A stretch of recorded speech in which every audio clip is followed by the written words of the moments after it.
Hey, good morning, everyone. We'll start in about a minute.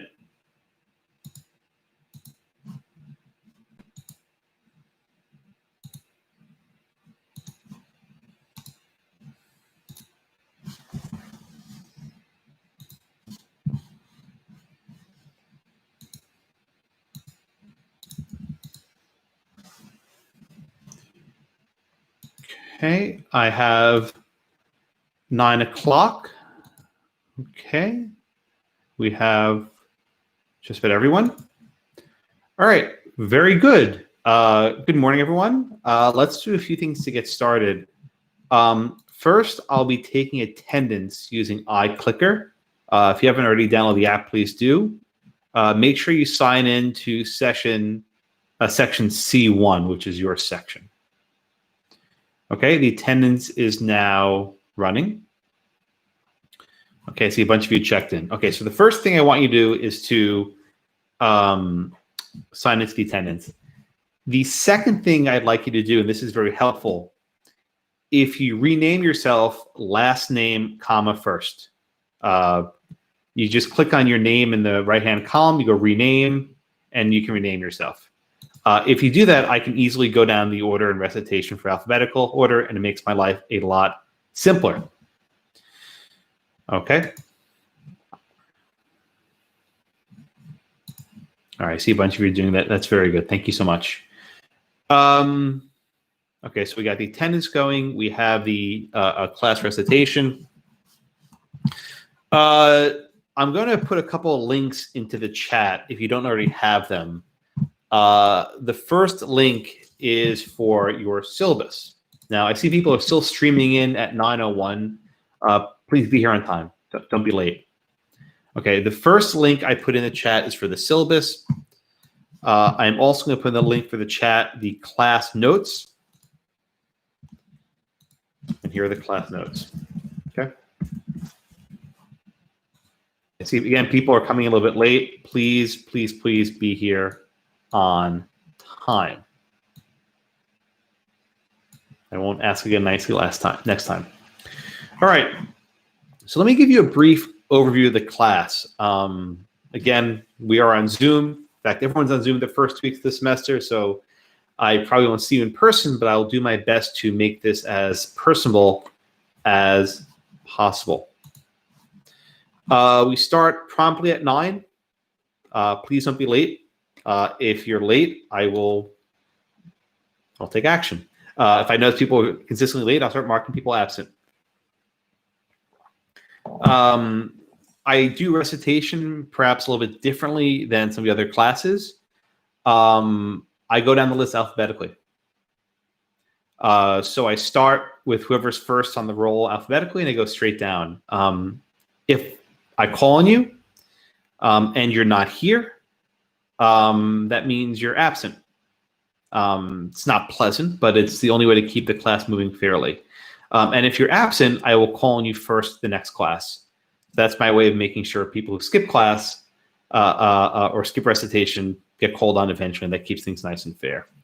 If you entered late, please do me a favor, rename yourself last name, comma, first. I don't want to have to say this over and over again, but please do that as soon as you can. Okay. Now let me give you a few notes about the nature of our Zoom semester. As I'm sure you know, the classes were shortened this year. Usually, we have 90 minutes for property, and now we have 1 hour and 15 minutes for property. That leads to, unfortunately, a lot of rushing, which is unfortunate. So to make up for the reduced amount of time, I've done a couple things. One, I've actually shortened the class. I've taken some topics off the syllabus that you will see from last year. It's not ideal, but I found that we were running so short on time that I had to make those changes. Also this semester, we do a lot more quizzing, a lot more assessments. I don't have any schedule for today because we're still sort of getting our feet wet, but I'll have a lot of assessments for you throughout the semester, usually at the beginning of class and otherwise. Okay. Again, some of you have not renamed yourself last name, comma first. Please don't make me name names. Rename yourself and do it right now. This is an easy one. Instructions are very important in law school. Click your name and go right-click more, and then rename yourself. Okay. All right. So by now you should have the syllabus. You've already reviewed it. You all have the textbook, which should be available as well. All right. Any questions before we get started? Yes, sir. And just, I'm sorry to interrupt. If you want to speak, you have to raise your hand. So who's that? There's no hand raised. Oh, there is. It's under reactions. So see the reactions button to the little smiley face? Yes, there it is. Okay, Zach, go ahead. Found it. Thank you. I just updated this morning. On the book issue, I don't know if I'm the only one. The bookstore ran out of copies. They said they should be getting more tomorrow or Friday. Did you find the reading somewhere else? Yeah, I was still able to get the reading offline. I still went through it, but just an FYI. Okay. All right. Well, a good rule of thumb in general for all of your classes, if for whatever reason you can't get the reading, email me, because I would have helped you and sent it to you. But perhaps didn't. All right. I'm going to start naming names. People have not renamed this as last name, comma first. So Aaron, Angelina. Let's see who else.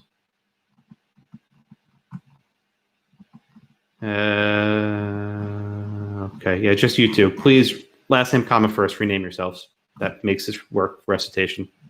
No, not in the chat. You have to rename yourself. Someone's saying to me in the chat. That's not how you do it. You right-click your name and go rename. Okay, thank you, Aaron. Okay. All right, so let's get started. And I'd actually like to jump to a page far ahead in the casebook, which you'll probably cover next semester. I think is a good place to get started. So open up to page 667 if you can in your book. I think this is it's a fitting place to start the semester. And I'll just read it to you. So here's the setup on page 667. You have an attorney who's in New Orleans, and he's asked to do a title search for some property in New Orleans. Now, you don't need to know what a title search is. We'll do that next semester. But the short answer is a title search is a way to determine who owned a piece of property at what point in time. Okay, so this is the title search he does. He says, "Gentlemen, I am in receipt of your letter asking for a title search going back to the year 1803. So here it goes. He says, "Please be advised that in the year 1803, the United States of America acquired the territory of Louisiana from the Republic of France by purchase. The Republic of France previously acquired title from the Spanish crown by conquest. Spain acquired title by virtue of the discoveries of one Christopher Columbus, a Genoese sailor who had been duly authorized to embark upon his voyage of discovery by Isabella, Queen of Spain. Before granting such authority, Isabella,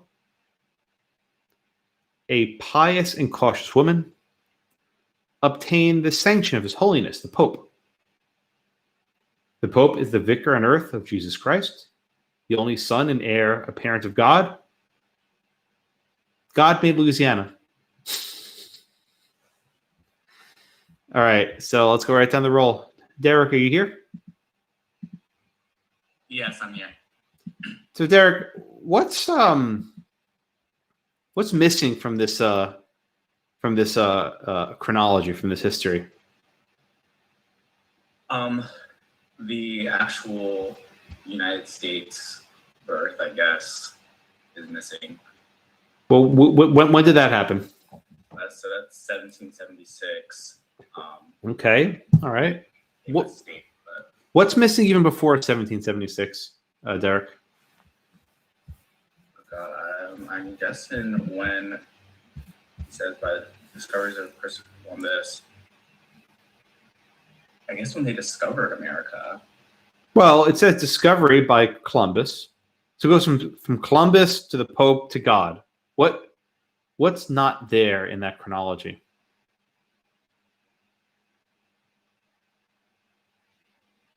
I'm blanking. Okay. And by the way, you don't need to raise your hands. I'll go alphabetically, so I'll get to you all eventually. This is a small section, so I'll probably call on all of you every day. Nicole, are you here, Nicole? Yes, I'm here. Nicole, I'll ask you the same question. What's missing from this chronology? Honestly, I'm in the same boat as Derek. I was thinking too, but I'm confused. Like when you say from the Pope to the U.S., like I'm blanking on what you're looking for. Well, Louisiana is a piece of territory, right? It's a piece of property, right? Mm-hmm. Columbus discovered the Americas. Is that accurate? Yes. What does it mean to discover the Americas, Nicole? Well, I guess to the rest of the world. Are you saying like the native people that were living there? Ah, okay. Let me ask the question one more time. What's missing, Nicole, from this chronology? So the Native Americans. Ah, okay. Where would they fit in on this history? In between, I guess, God and yeah, somewhere between God and Columbus. Okay, fair enough. All right. Thank you, Nicole. All right. The reason why I like to start off this semester with this sequencing is I think it illustrates a very important point. Property, land, right? Soil, as they call it, has been around for a long time, right? The earth was formed some years ago. The earth cooled, and the land was there, right? The land that was Louisiana was always Louisiana. And at different points in time, different people resided on it. Different people lived there. Right? At any given point in time, property has usually an owner. Might have 2 owners, 3 owners. Maybe people compete and they fight over it. But there's always someone there. But why is it? Right? Why is it that this sequencing, this history, this chronology omitted the rights of the native people? Jessica Bell, you here? Yes, I'm here. So Jessica, why do you think the attorney who prepared this document simply, skipped over, the rights of the native people?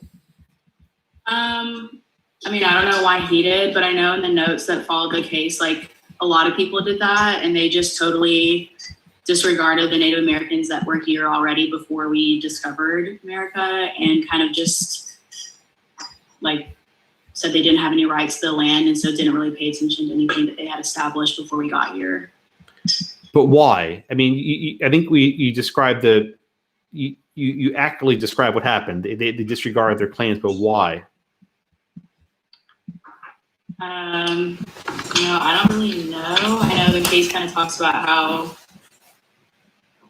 like Europe and previously established countries just kind of always said that whoever discovers land has the right to obtain it and have order over it. And so I don't know if that's why. It was just kind of how it always was in European countries. And so we kind of adopted that as well. Okay. Alexandria here? Yes, I'm here.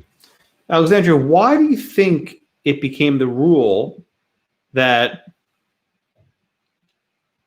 the rights of the native people, they were simply ignored. Why do you think we were ignoring, or they didn't consider the fact that the native people were here first? I know that in Johnson they discussed the fact that like the European nations were based around like Christianity, and the Native Americans didn't necessarily have that background, so they were kind of considered, from the opinion of the European nations, like savages and uncivilized. Why would it make a difference if they're savages or uncivilized? They're unable to be integrated into the society that the Europeans have. They're unable to integrate into society, and why does that matter?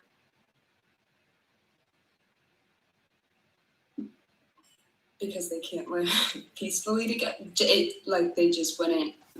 It would be unfit. All right, we're getting closer. We're almost there. By the way, I want to just flag a technology. If you've noticed, there are closed captions running. Have you noticed that? So I think I'm the only one in the school who uses it, but I use something called Otter, which is a transcription software. See where it says live and otter.ai? Do you see that? If you click that and you go view stream, and what will pop up is a live transcript of the class. And this is available for a very deliberate reason. All my classes are recorded. They're streamed on YouTube. And I have this transcript created. While you're here in class, I don't want you typing everything I say. That's a waste of your time. After class, you can go back and download the transcript and use that to supplement your notes. But your focus here should be focusing on what we're talking about, not robotically typing in every single thing you have. Okay? But I want to go back to the question I gave to Alexandria a minute ago. Blyler, are you here? Yeah, Blyler's here, but I usually go by Grant. Okay, you'll have to remind me then, okay, if I mess up, but I'll do my best. That's fine. Grant, let me ask you a question. What difference does it make that the Europeans thought the Indians couldn't assimilate? Why was that significant in this time period? Well, before I answer, I just want to say that I think it's a pretext. I think it's probably not significant in reality. It's just that what they want the land, they want the resources, and you have to come up with reasons why they shouldn't have it and we should. It's the same for the enslavement of the Africans. Let me just. What is the pretext? Why does it matter? Can I just pause you for a second? So you want to just explain what is a pretext? People may not know what that word means. It's I think you're right on target. You've got an ulterior motive. There's something you really want, and it's kind of ugly, and you don't like to mention it. So what you do is you come up with an excuse for why what you're doing is actually best for you and for the people who you're oppressing. I mean, that's not a general definition of pretext, but pretext is an excuse. It's a covering up of what the real reason is with another spurious reason that maybe sounds nicer. So in this case, I promise I'll let you answer your question, but I think you gave a different thing now that I wanted to explore for a bit, if I can. You said there's an ugly reason. What's the ugly reason here that they don't want to perhaps acknowledge? Well, it's very inconvenient. You just discovered this huge continent with all these resources that you can exploit, but unfortunately, there's already people there, and you have to get rid of them somehow. And you can say, well, they're not civilized. They don't really know how to use the land properly like we do. That's kind of Locke's assessment of it. Their labor is not good enough for the land. The European labor, the Christian labor, is what the land requires to make it productive. And we're actually doing them a favor because we're going to incorporate them into our wonderful European Christian society. All right, so Grant, just one more question, if I can. Were these doctrines, this idea that if you find it, it's yours, was that created in 1492? The first come, first served? Was that created in 1492? I would say certainly not. I mean, it seems to be kind of time immemorial type thing. Very good. And there may be some, justification for it when it's, legitimate. Very good. So for one thing, they keep in the case we read, every time you see the word Indian, you see the word occupancy, and that seems to be the only right afforded to them. It doesn't seem to count for much, but the occupancy of the people, the occupation of the people, I mean, it should be the foundation of establishing property rights, if they were, the Aboriginal people. Very good. Excellent. Thank you so much, Grant, for that. Who's next? Is it Harrison here, Harrison? Yes, I'm here. Harrison, so let me ask you a follow-up question based on Grant's comment, right? What does occupancy mean? I'd say who's using the resources of the land and also actually, I would say power over the land. Who actually controls the land? I think in the case they kind of mentioned that at the end of the day, who has the power is really sort of who discovered it. Is kind of what they alluded to in some ways throughout the case. So does occupancy give you the right to sell the land? Well, in the case for the Native Americans, no. Ah. But So then what does occupancy mean? I guess who resides there would be just the basic definition at its root. Who's living there? Can you live somewhere without owning it? Is that possible? Well, yes. That's Give me an correct. example that you're probably familiar with. Living in an apartment, you don't know Sure. the apartment complex. I'm sure a lot of you live in apartments and you're just renting. You're just there for a year or 2 years, whatever, right? So it's possible for a person to reside or occupy an area without actually owning it, right, Harrison? Correct. All right, let's see who's next. I will get your names. Marissa, are you here? Thanks, Marissa. So, Marissa, let me ask a follow-up question here. Let's go back to the original, that was at page 667, right? That original grant.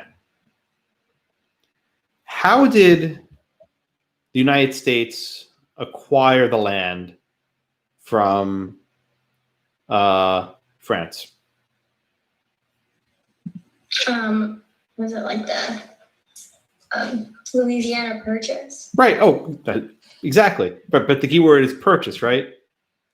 Just spell it out. What does it mean to purchase land? I'm sorry, can you repeat that? What does it mean to purchase land? I mean, I know this sounds like a stupid question, but there's a point here. It means to buy it and to own it. And how do you buy land? What does that look like?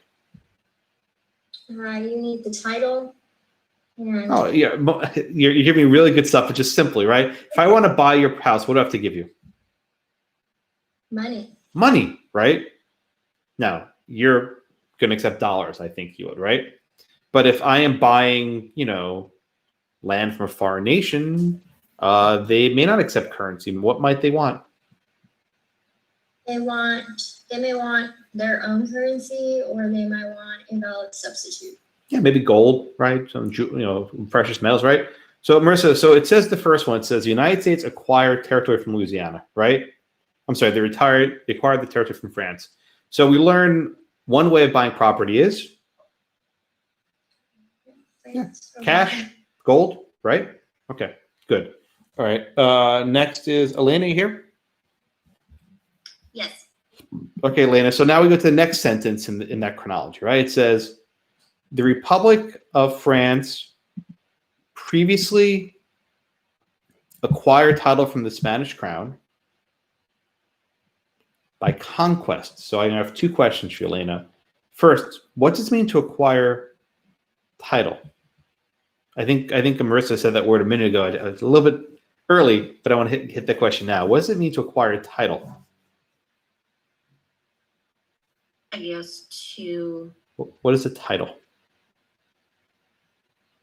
the document that confirms ownership of. Very close, very close, very close. I mean, that's close enough for the first day of class, right? The title is, the legal relationship to property, right? That you own it, right? If you ever buy a car or buy a house, right, they give you a title. Okay, so good, Elena.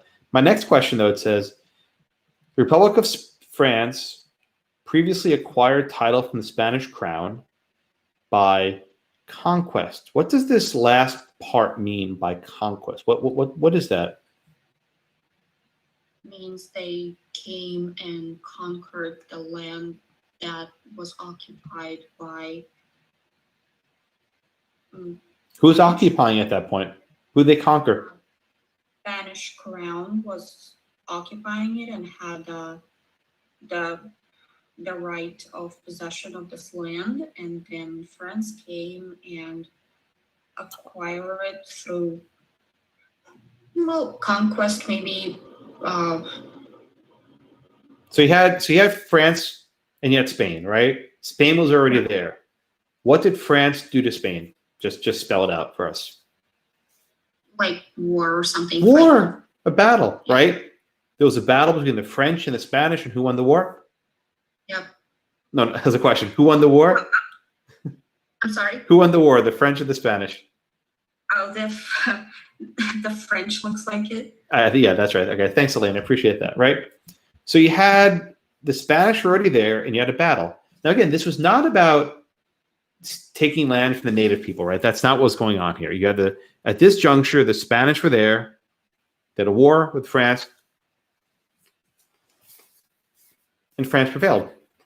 So we have a second way to acquire property, right? The first way is by buying it, acquiring it, money, gold. And method number two is what you might call acquisition by conquest, right? So you have acquisition by buying it with money and gold. And number two, you have an acquisition by conquest, right? Now, again, this was not between the native people and the Europeans. This was between two European nations. They fought each other and had a war. I think I asked this to Grant a few minutes ago. Acquisition by conquest is not new, right? It was not invented in the American continent, right? This is an old doctrine. You know, you might remember winners, keepers, losers, weepers, right? You know, this sort of thing you learn when you're in kindergarten. If you beat someone up, you take their stuff. That's sort of the history of the world, right? When you have two nations fighting over a piece of land, the victor gets the land and the loser goes home, right? So this is an old doctrine. You know, it was not created by the Europeans in the Americas. This has been around, I think, granted time immemorial. It's been around forever. We don't even know where it came from. Okay. So we have acquisition by buying it, acquisition by conquest.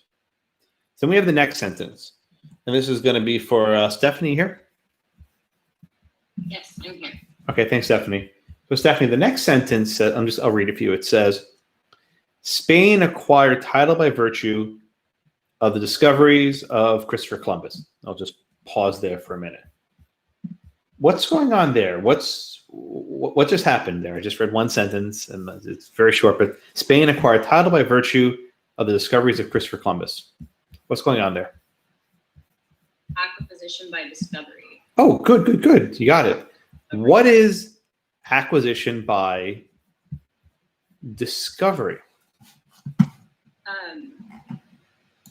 At the very first page of the reading, or very beginning, have this idea that first come, first serve rule, which I think sort of plays into the discovery doctrine. If you discover unoccupied land, you get to keep it.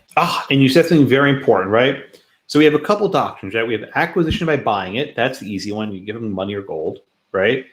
You have acquisition by conquest. With acquisition by conquest, there's someone already there, and you fight, and whichever side wins the battle gets the land. But there's this third doctrine we have here, right? Acquisition by discovery. And Steph, you go by Steph? Okay. Steph, I think you said something very important.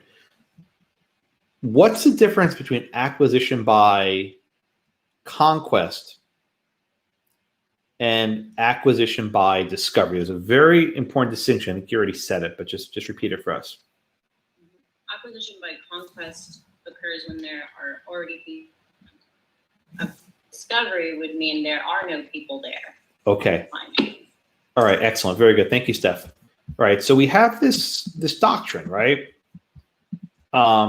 Acquisition by discovery, which is the idea that when you come across, deserted land, no one there. And you sort of you plant the flag of your country on the soil, and then it becomes your country.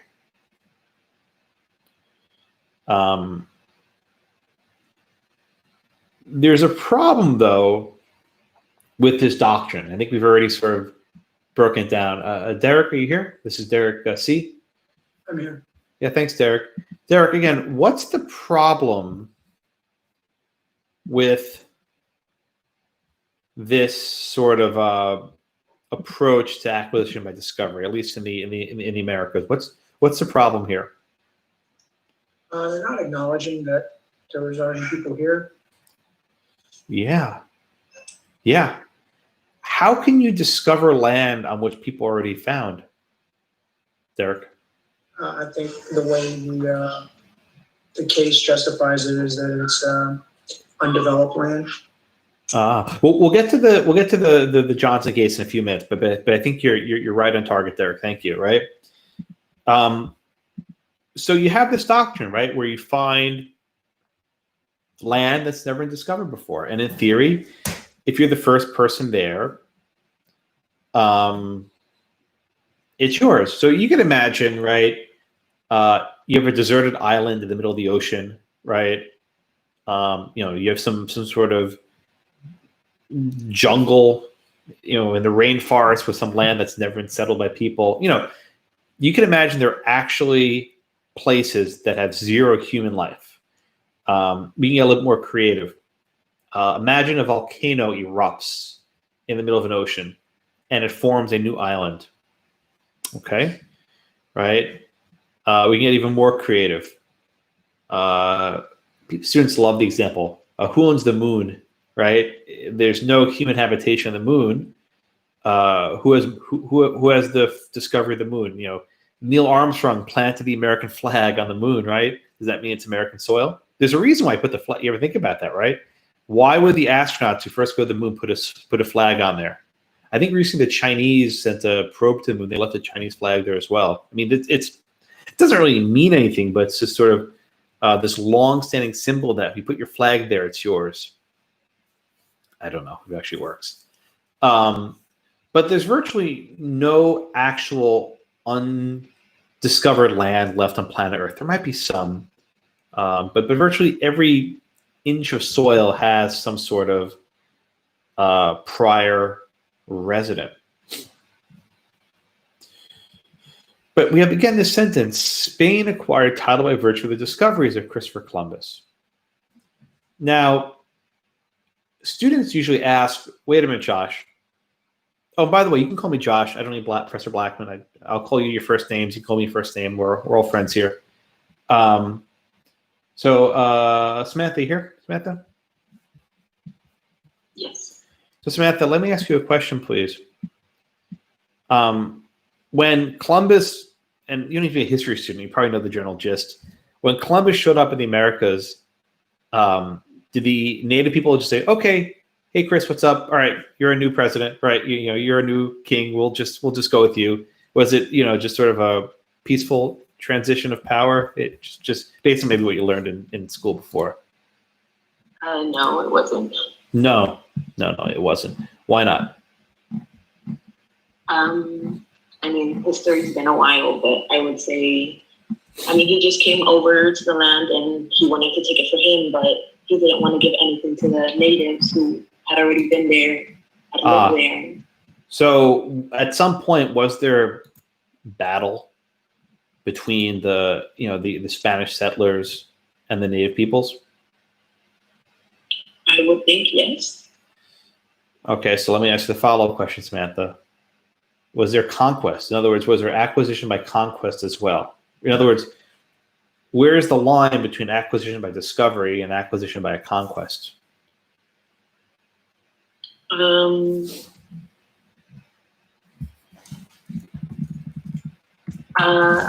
might say something. In this case, I would say that I guess it depends who's more powerful, because obviously Columbus has more resources. He comes from Spain or wherever he came from, and he would have more ability to take over the land, even if the natives did win. All right. Thank you, Samantha. I appreciate that. So what the question I get to Samantha is trying to get across is that the sort of distinction between acquisition by discovery and acquisition by conquest can be a bit blurry, right? It's not a bright line rule, if you want to use the expression you learn from torts, whatever, right? There's no bright line rule. These are doctrines that are, shall we say, fuzzy, right?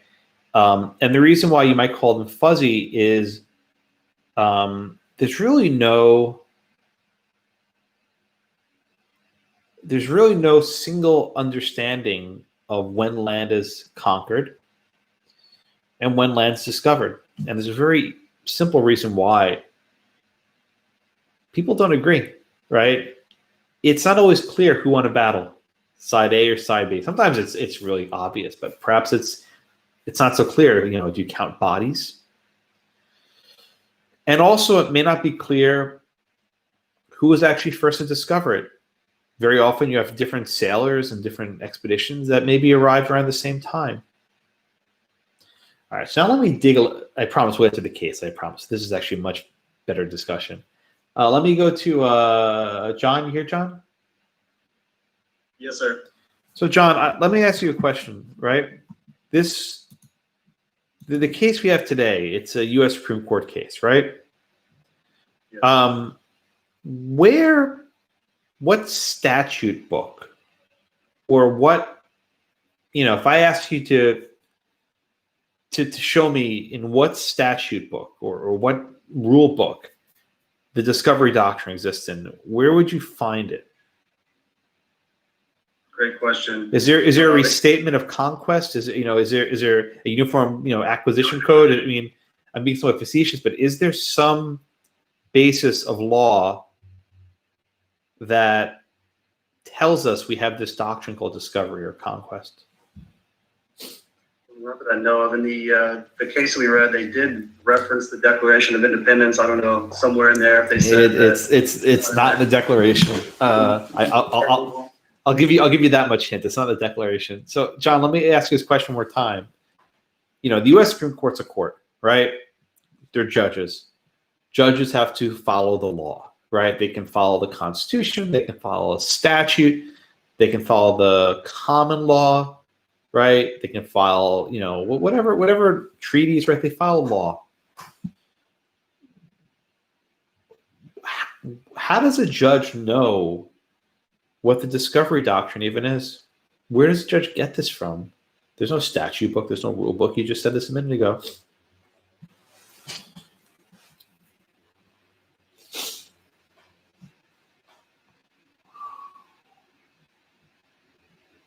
Honestly, I'm not sure. You're struggling a bit. All right, let's try Matthew. You hear Matthew? Matthew H? Yes, sir. Matthew, I asked you the same question I gave to John. Supreme Court, right? It's a court of the United States. They can't just make crap up, right? Where should a judge get this discovery doctrine from? Where does this come from? I mean, they could look at precedent, like from other courts as well. I mean, they could look at the European courts, and then, just looking back at history, I think.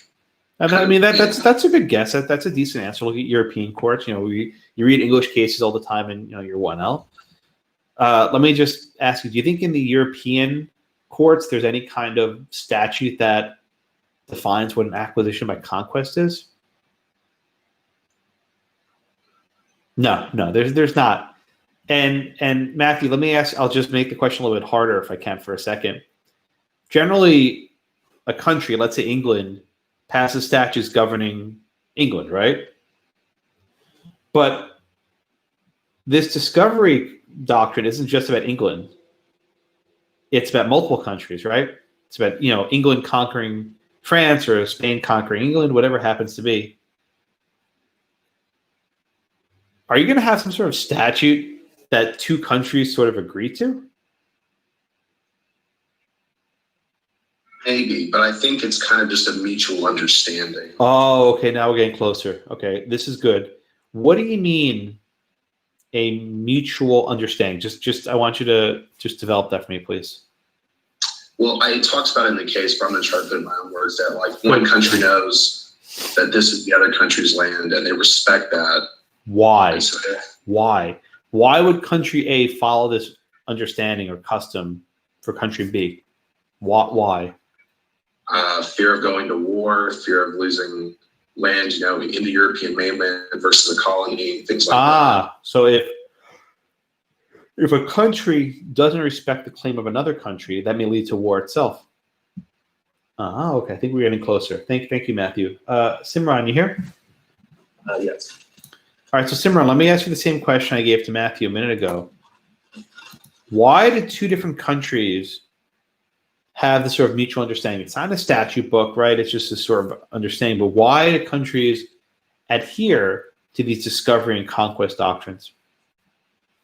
As I'd say it kind of establishes like the law of the land. Like you wouldn't, like Matthew was saying, you don't want, to go to war. If you establish a general rule, then, it's not as seen as somebody's running this down and you have to follow it. It's more as if we follow this, they will also follow it. And it kind of sets up some ground rules. Okay. All right. Very good. So what I'm hearing for you, Simran, is countries follow this discovery and conquest doctrine because they want to sort of preserve stability. They want relations to be calm. Is that what you're sort of getting at? Yeah. But let me ask you one more question, a little bit deeper. How did this all begin? Right? Who came up with this idea of discovery by conquest or discovery by acquisition? Like where did this idea first come from?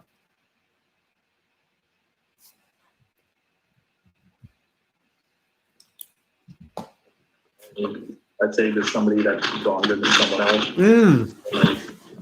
Okay. All right. You're really close to what I'm getting at. So I'll give you one more question. You're about to be off the hook, but I'll give you another question because it's gonna be a good answer. It's always the law student's dilemma. If you give a really good answer, then you stay on call, right? If you screw up, they go to the next person. It's sort of this conflict. All right. So Simran, let me ask you a question. Does the losing party, that is the conquered people, or the people who are just in a place that was, discovered, do the losing party have a say in deciding how this rule is applied? No. Okay, thanks, Serenica. You're off the hook now. Right, very good. So one of the aspects of this doctrine, this discovery doctrine, conquest doctrine, is that the winning party basically dictates the rules. You ever hear the expression "to the victor go the spoils"? Right? You probably heard this expression. Right? If you win, you get to set the rules. But that principle, Bennett, you here? Yes, sir. Yeah, thanks, Bennett. But Bennett, that principle doesn't answer my question. What gives the U.S. Supreme Court the power to decide cases based on these sort of customs of mutual understandings? Where does the court get the authority to make these decisions? Would it be because in England, I think it was the chancellor had that power to, that's just the rules that they abided by. So and we modeled our court system after. So because the English did it, that means we do it as well. Is that what you're saying? Yes, sir. Okay. So the American courts are then there to enforce English claims. Okay. But the question, just one level deeper, what law allowed the English to assert that claim? The one made by the king at the time. And then where the king's law come from? You see what I'm getting at, right? Divine right from God or something like that. Yeah, you got to go back to somewhere. Okay. Yeah, thanks, Bennett. Right. So what I'm trying to get at here is when you start digging, right, when you start trying to find the root of any given property right, there's got to be some sort of beginning, right? It has to begin somewhere. And usually, at least in our recorded history, that beginning began with some sort of discovery or really a conquest. So at least here, when they say that France beat Spain in a war, that's pretty accurate. And then they say that Columbus discovered it. Not entirely accurate, but that's the sort of root, the cause, the beginning of it. All right.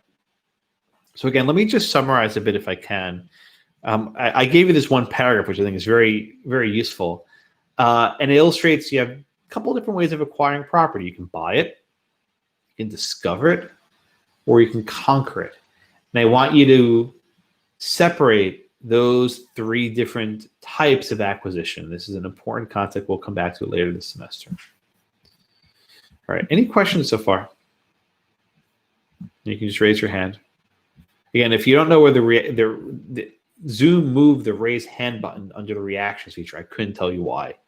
Also, now the hands are yellow instead of blue. I don't know why, but they changed the hands. They're kind of like a Simpsons yellow almost. Very a little jaundiced today. All right. Any questions? None? All right. So let's actually go to the case. Our case today, Johnson versus McIntosh. Catherine, are you here? Yes, I'm here. All right, Catherine, let's start us off. Do you want to give us the facts, please, Johnson?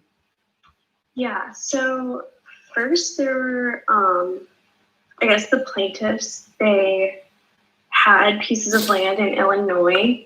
And by the way, who is the plaintiff, Johnson or McIntosh? I think Johnson. Okay, so Johnson was a plaintiff. Good. And so they were claiming that this land was in Illinois was theirs, given to them by the Indians who were living there at the time. Okay, so let me just pause you. Okay, so Johnson was asserting a claim to the land on behalf of the Indian tribes, right? He acquired it from the Indians. All right, now go on. And then so they were going against the defendants, which was, I guess, McIntosh, and they asserted a claim to the land from like the United States. Very good. All right, so McIntosh asserts a claim from the United States. Okay? Right. So then what's the conflict, Catherine? What's actually the conflict here? The conflict is whether or not, like, the Native American giving Johnson the land was higher than the U.S. giving. Oh, hold on, you're so close. What do you mean higher? I think you're really close. Just what do you mean higher? I just mean like which was superior, like good. Superior, I like that. I'd say stronger, but superior is good also. All right, thank you, Catherine. All right, so here we have a conflict, right? And this is going to be a similar issue throughout the entire semester. You have two people, and they both assert a claim to a piece of land. All right, this is going to be, trust me, your entire semester. Almost every class is, I own it. No, I own it, right? Where two people assert a claim to the same piece of property, right? That's just the world we live in, right? This happens nonstop. So then the two parties go to court and they say, hey, judge, we want you to decide who has the stronger claim or the more superior claim. I think Catherine said the higher claim, right? You go to court and you say, judge, look, we don't know. We can't figure this out on our own. Can you do it for us, right? They're asking the court to assert who has superior title, right? Who has the strongest claim to the property.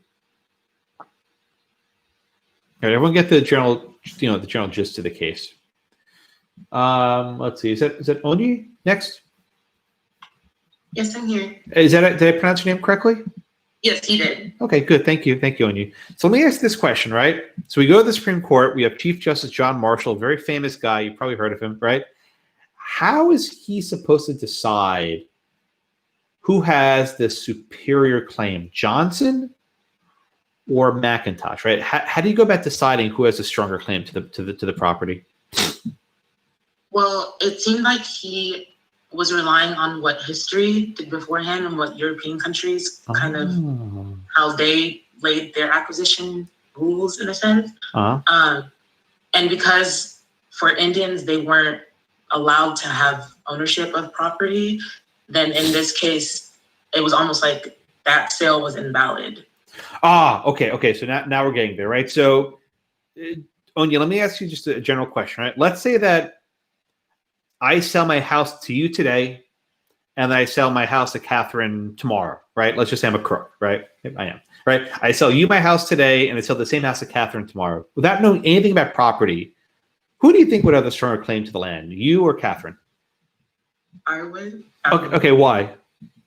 I mean, you sold it to me first. So. Good. Okay, so let's go back to Illinois, right? The Indians sold it first in time, and at some point later, the U.S. government sold it. Just based on the sort of first in time rule, who would win? The Indians would win. Or Johnson would win because they sold Johnson it. Yeah, would win. right. Okay, good. That's right. But one more question on you, then you're off the hook. Why is the first in time rule not the rule for this case? That's my question for you.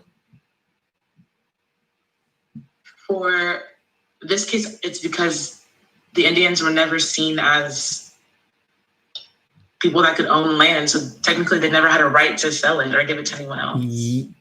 Really close, but you're good. Okay, very, very close. Okay, so now I want to call Nicholas. Nicholas, you here? Nick, you there? Okay, Nick. So I think we heard a really good answer, right? Onyu said they didn't own it, so they couldn't sell it, right? Mm-hmm. What did the court say the Indians were allowed to do to the land? The court was actually very careful on this point, right? What can the native people do to the land? I haven't gotten the book yet, so I haven't read the case. Did you try to get the reading from someone else? No, sir, not yet. Did you email me and tell me and ask about it? No, sir. Okay. All right. Next is Raymond. Yeah. So Raymond, I'll ask you the same question. Onyu said they couldn't sell it. She's right. She said they couldn't own it. Okay. What could the Indians actually do? What was their occupy it? They could occupy. This is, I think, what Grant said like half an hour ago, right? See, I told you, full circle. We always come to the point. What does it mean? Same question. What does it mean for them to occupy the land? They could live on it and use it. They could live on it and use it. And was that sort of a permanent right that they could live on it forever? I mean, given that they weren't allowed to dispose of it. Dispose means, by the way, dispose means sell. You always think of dispose like garbage, but also means to sell. But Raymond, let me ask you the question again. Did they have a permanent right to occupy the land forever? No. So let's just say, let's say they're hunters, right? They're hunters and they're hunting in the woods. And then the owner decides to build a farm and he plows down and cuts all the trees and, he plants crops. You can't really hunt there, can you? Right? So what could the owners do to the Indians' right of possession? Revoke it. Do they have to pay them or anything? No. No. Okay, good. Thanks, Raymond. All right. So we get this sort of weird dynamic in Johnson where the native people are not allowed to own the property. They're not allowed to sell or dispose of the property. They can reside on the property, but the right to reside can be extinguished or terminated at any point, really. Matthew, here? Yes, sir. So, Matthew, let me ask you one more question. What happens if the Indians attempt to sell their land, right? Which is what happened in this case. They tried to sell it. What happens to that transaction? It becomes invalid. Okay. Why? Because the European colonies were in control at that time. Did the Indians have the capacity to sell the land? Well, I know that we talk about absolute titles in this case, and basically absolute title is not two people can have a title at the same time. So, I mean, what do I mean? What do I mean when I say do they have the capacity? do they have I guess this I don't want to say the skills, but the resources to handle? Do you remember in contracts the term capacity? You know what that could possibly mean? A little bit. It wasn't that long ago. Yeah. Well, let me ask you a question, right? Let's say you're a minor. Let's say you're 17 years old. Yes, sir. I hope maybe you are. I don't know. I've had young students. Let's say you're 17 years old. Can you form an enforceable contract? You can form a voidable contract. Oh, there it is. You got it. Okay, good. So if you're a 17-year-old person, you make a contract and you breach it, can you get damages? No. No damages. Right. So thanks, Matthew. So I think the way you have to view the Johnson case is that the court says the Indians are not, they have no capacity to contract, right? It's almost as if they're treated like they're children, they're minors, right? That they're people, sound age and sound mind, but they're unable to actually contract. They're unable to actually make an agreement. And if they make one, it's voided, right? It's a voidable contract, right? It's not going to be enforced. At every juncture, right? At every juncture, they're not able to sell their land. Let's see who's next. James here. I'm sorry, Tyler. Go ahead. I see your hands up. Are you saying that they're unable to sell their land, or they're unable to sell their land because the U.S. wanted to sell it to someone else? Well, it's a good question. I think if you are you in the building now? Yes. Oh, I'm glad someone's there. Right. I think if you read the court's opinion, what the court seems to be saying is that these people are unable to even have the capacity to contract. So regardless of what the United States does, they can't sell it. It's as if they're children, right? As if they're minors. That makes sense?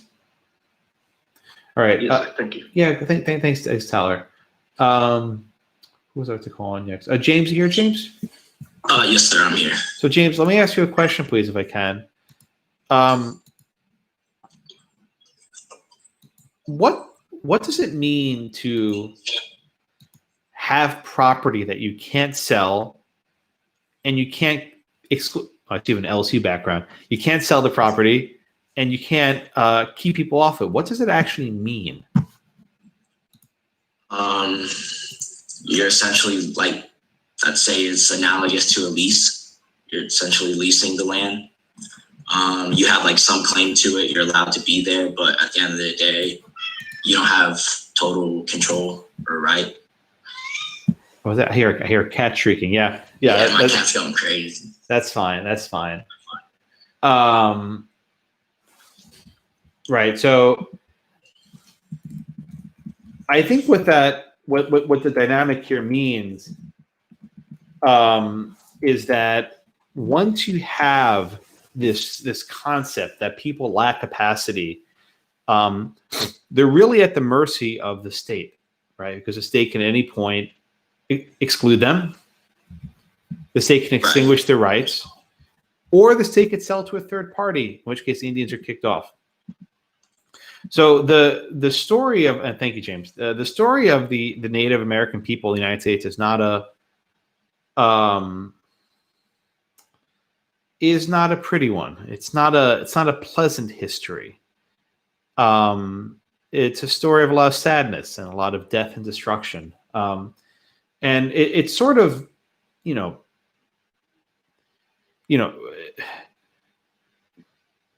to start the semester on this sort of very, sad down note is perhaps not the ideal place to start a semester. But it's a good one because virtually every piece of land in the United States was at some point occupied by Native people. I mean, I don't know if every square inch, but the bulk of the land was occupied by Native people at some point before the United States was formed, before the English got here, before the Spanish got here. And it's a huge moral question about what rights should be afforded today. What recognition should be given for those who lived here before European settlers arrived. And I don't have answers for you. These are very profound questions, which I can only scratch the surface of in class. But I do want you all to be sort of aware of this history. Okay. Let me pause. Are there any questions?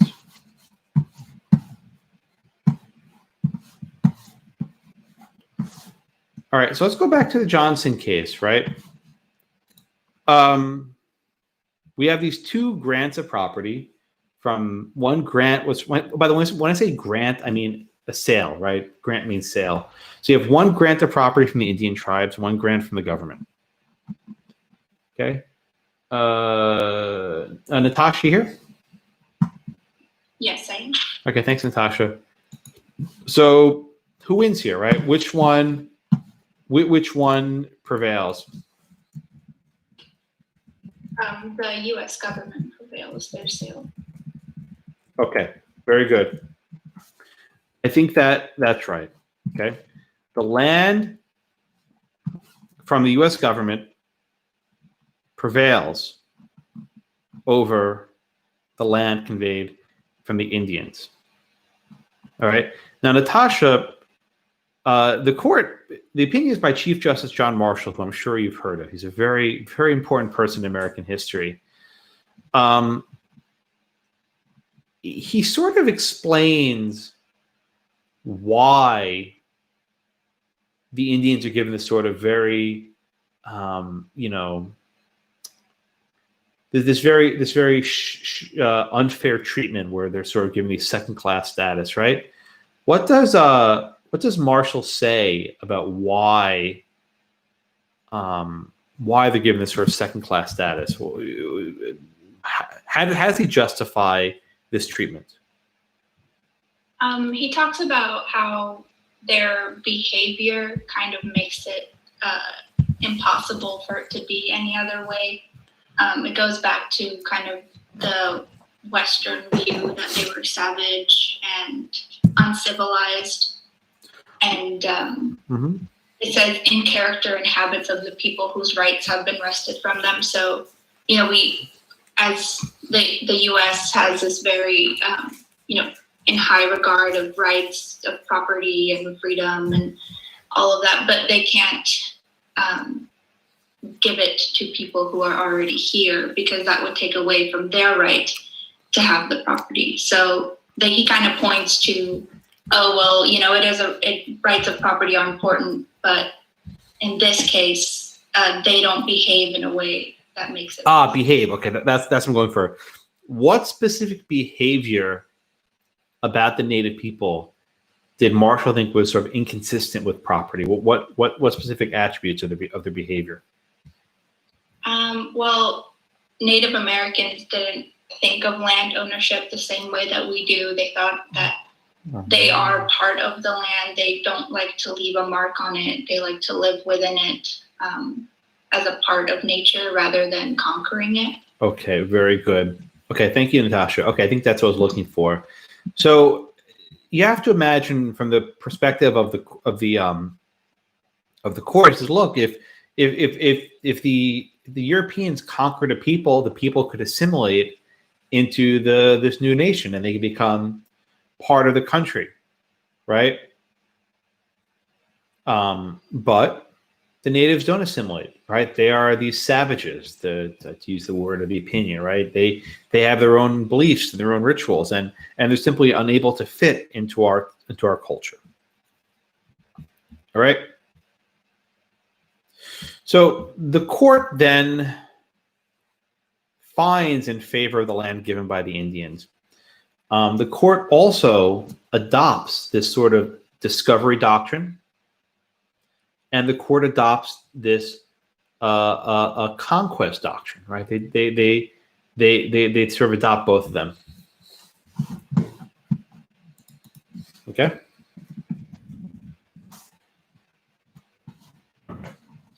Are there any questions that you may have on the Johnson case? Only one case today. It's a little bit of a light reading day. We'll have more next class, but a light reading day for today.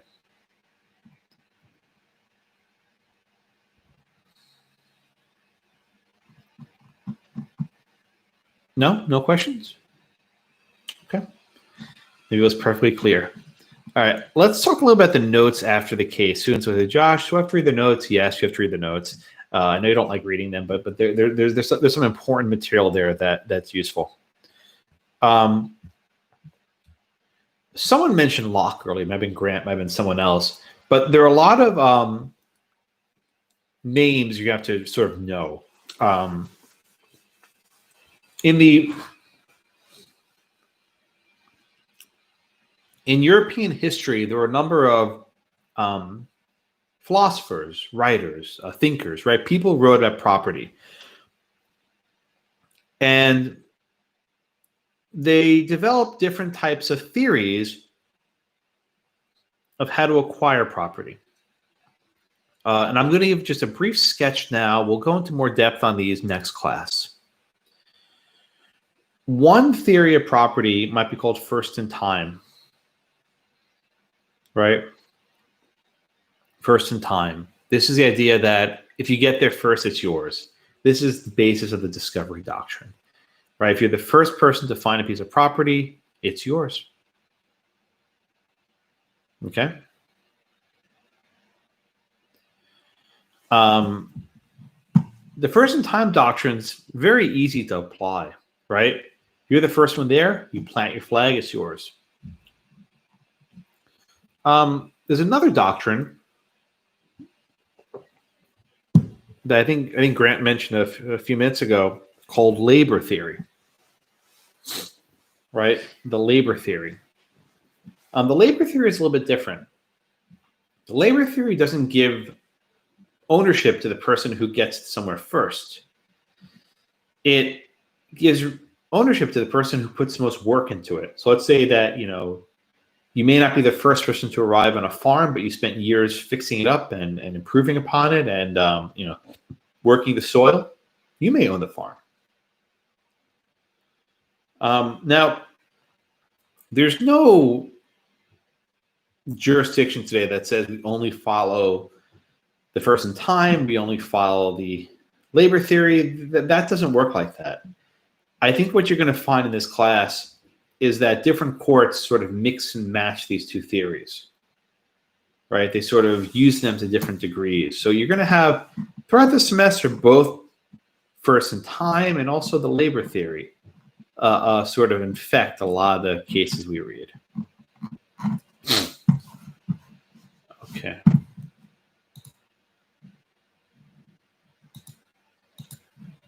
All right. Any questions?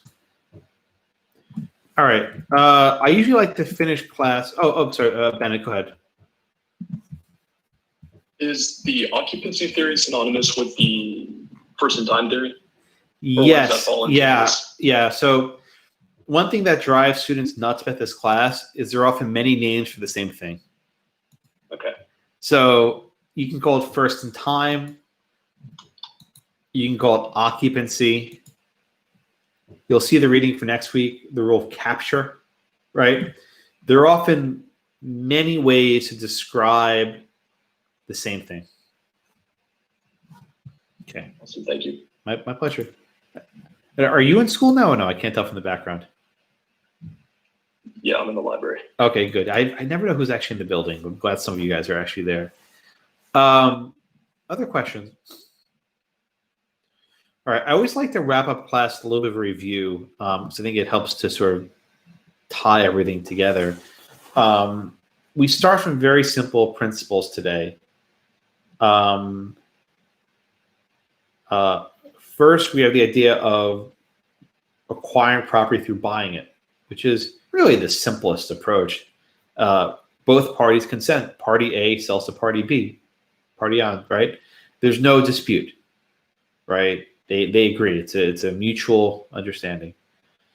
But then we get to situations where you don't have a mutual agreement, right? There's no court, there's no clerk, there's no formal sale.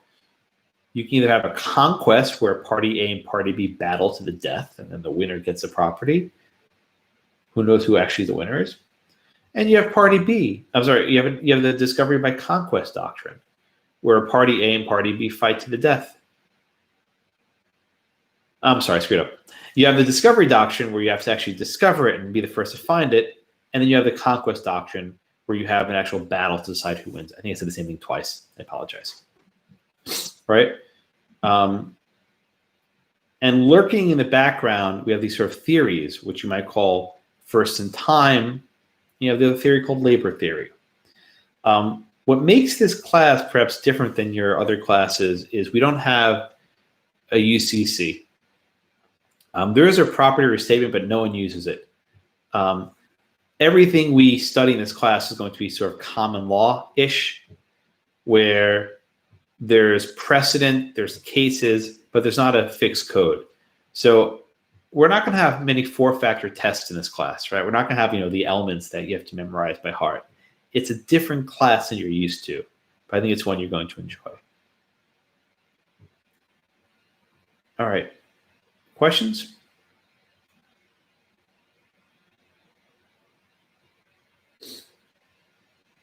Nothing? All right. Well, please make sure you're signed into the attendance. The iClicker is running. I'll let it run for a few more minutes. And we will we'll be back in class on a week from today. Oh, Steph, go ahead. I see your hands up. Yes. Is your class going to be on Lexis? I don't use Lexis. There's nothing. There's nothing there. I don't use it. If you look at the syllabus, all the links are there. There's a YouTube channel. I have a sort of Google Drive folders, but I don't use Lexis. Perfect. Okay, just double checking. Yep. Yes, Emily, go ahead. I see your hands up. It shouldn't be. Sorry. Was that an accident? Oh, that's okay. What's your background? I like your background. Is that the courthouse downtown? I don't know which courthouse that is. I just liked it. Oh, it looks like the one that's in downtown Houston, but maybe it's not it. Okay, thanks. All right. That's all that I have. Let me just say one other thing, and I'll let you go. I usually like to take at the end of class what I call a minute poll, which is it's not graded. There's nothing graded, but I ask you just to take 1 minute and just write your reflections on class today. In other words, what was your takeaway? What did you learn? What questions did you have? And I run this just for a minute, and you can take 2 minutes if you want, but keep it short. But it's a short answer. So I'm going to start it now, and you should see it on your app. But just type, a sentence or two. What did you learn? What was your takeaway? What questions you have? And I read these very carefully. And if I see that there's something that people didn't understand, I go over it the next class. Or if there's something that maybe didn't click, I make a point to clarify it. Okay? And be honest. These aren't graded, but I do like to get this feedback. All right, I'll let this run. Have a wonderful day. Have a nice weekend as well. And we'll see you till next Wednesday. And thank you so much for the first class. Okay. Adios. Bye-bye.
Oh, I gotta turn this on.